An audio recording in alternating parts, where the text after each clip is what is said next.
अस्सलाम वालेकुम भैया, मैं हूँ रेहान कनाडा से। उम्मीद है आप लोग सब खैर खैरियत से होंगे। अक्टूबर का महीना शुरू हो गया है और सर्दियों ने नॉक नॉक करना शुरू कर दिया है। काफ़ी ठंड है आज, जो है टेम्परेचर जो है सिंगल डिजिट में अब जा चुका है कनाडा का। तो कनाडा ने लाइक स्टार्ट विंटर, अभी तो खैर फॉल चल रहा है, तो उसके बाद विंटर शुरू हो जाएगा और विंटर आ चुका है। तो चलते हैं अपने टॉपिक के ऊपर।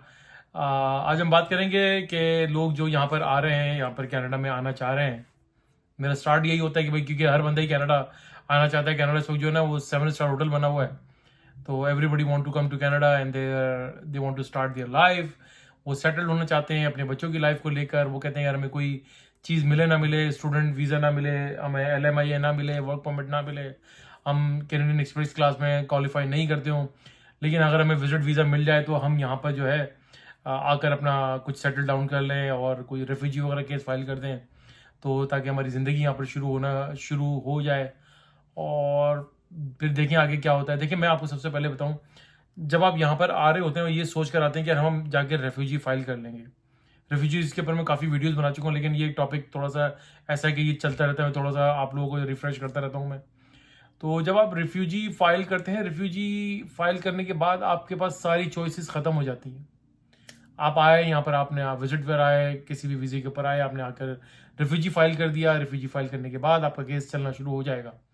उसके बाद होता है कि 6 साल, 8 साल, 10 साल, कुछ तो लोगों को मैं ऐसे भी जानता हूँ जिनके 12-12 साल में भी केस के फैसले नहीं हुए।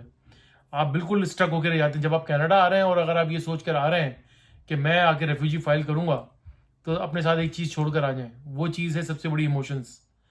अपने इमोशंस को, अपने जज्बात को वहीं पर अपने बैक होम के अंदर उनको छोड़कर आ जाएं, उनको दफन करके आ जाएं। क्योंकि जब आप यहाँ पर आ गए, अपने रेफ्यूजी फाइल कर दिया, तो आप जब तक यहाँ से नहीं हिल सकते, जब तक आपका केस फाइनल नहीं हो जाता। लाइक हिल सकते हैं, हिल अपनी चॉइस के ऊपर सकते हैं। अगर आप बहुत ही बेजार हो जाए, 7, 8, 10 साल, आप बोले यार, आपको अंदाजा हो जाए कि मेरा केस नहीं होने वाला, then I have to leave now. अपना केस सरेंडर करते हैं और आप जो है अपनी कंट्री में वापस चले जाते हैं।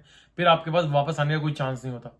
अगर वापस नहीं जाना तो यहाँ से जाने का कोई चांस नहीं होता जब तक आपका केस फाइनलाइज ना हो जाए। तो रिफ्यूजी इतना आसान नहीं है जितना लोग समझते हैं कि यार, लोगों को जो एक बता दिया जाता है बड़ा इजी वे में, यार बस आ जाओ और जो है ना रिफ्यूजी फाइल कर लेना। रिफ्यूजीज की लाइफ बहुत मुश्किल है यहाँ पर, इतना आसान नहीं है। क्योंकि देखिए, सबसे पहले तो आपको अकोमोडेशन नहीं मिलती। वो आपसे अकोमोडेशन का पूछते हैं, आपके पास अकोमोडेशन नहीं होती है। और यहाँ पर रिहाइश का सबसे बड़ा इस वक्त जो कनाडा में जो सबसे बड़ा क्राइसिस चल रहा है ना, वो यहाँ पर घरों का चल रहा है। यहाँ पर इस वक्त बेसमेंट, जिनकी मैं ये कहूँगा कि जिनकी औकात $1000 की थी, आज वो $2,000 के ऊपर वो चली गई है। उसके अंदर भी 2 रूम की बेसमेंट है, 2,000-2,500 पे चल रही है। उसके अंदर भी 8-8, 10-10 लोग घुस जाते हैं। तो हाउसिंग का क्राइसिस इतना खतरनाक चल रहा है कि फिर अच्छा, लेट सपोज अगर आप चलते हैं कि अगर आप बोलते रहाइश नहीं है, फिर आपको फॉर्म फिल करवा लेते हैं, फिर आपको अकोमोडेशन आपकी तलाश करते हैं। यहाँ पर गवर्नमेंट ने जो टोरंटो, क्योंकि मैं टोरंटो में रहता हूँ, ऑन्टेरियो में, तो यहाँ पर हाउसिंग का इतना क्राइसिस है कि हाउसिंग की बहुत शदीद प्रॉब्लम है। तो गवर्नमेंट ने क्या करा है, यहाँ पे बहुत सारे होटल्स हैं जो उन्होंने अपने अंडर में ले लिए हैं। उनको वो रेंट्स पे करते हैं, आपको एक रूम दे देंगे, उसके अंदर आप अपने फैमिली के साथ रहते हैं जब तक आपका केस नहीं हो जाता, या आपको कोई प्रॉपर एक ढंग की अकोमोडेशन नहीं मिल जाती है। आपको 2 कमरों का या एक कमरे का कहीं गवर्नमेंट आपको अरेंज कर देती है, सब्सिडाइज हाउस के अंदर आपको मूव कर देती है। लेकिन जब तक आप उस होटल में ही रहते, मैंने पर्सनली वो होटल को खुद देखा है, खुद विजिट करा है, तो वो बड़ी मुश्किल उन लोगों की लाइफ होती है। उनको आपको फिर शुरू में आपको डॉक्टर्स नहीं मिलते हैं, आपको वर्क अलाउ नहीं होता जब तक आपका केस एक्सेप्टेंस के अंदर नहीं आ जाता। तो कनाडा इतनी आसान जो है ना लाइफ नहीं है। तो देखिए, रिफ्यूजीज बेसिकली कनाडा कभी भी, आपको जो एक भाई ने भी मुझसे सवाल किया था बीच में कि क्या रिफ्यूजीज का की भी बंद कर दिया, क्योंकि वो स्टूडेंट वगैरह के ऊपर काफ़ी जो है टाइट करते जा रहे हैं। तो रिफ्यूजीज वो कभी भी बंद नहीं करते।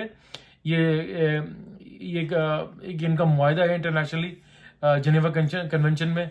तो ये कनाडा कभी भी रेफ्यूजीज को मना नहीं करेगा। कनाडा रेफ्यूजीज को हमेशा वेलकम करता है। देखिए, रेफ्यूजीज जो होते हैं ना, जिनके पास जेन्युइन होते हैं, जो इस वक्त आ रहे हैं, जैसे कि आपका पैलेस्टाइन है, आपका सीरिया है, यूक्रेन है और अफगानिस्तान है, स्टेट ऑफ वॉर है, उनके यहाँ आते हैं, उनके जेन्युइन केसेस होते हैं, उनके केस एक्सेप्ट भी हो जाते हैं, उनके पास सारे प्रूफ्स होते हैं, क्योंकि वो आती वहीं से डायरेक्ट।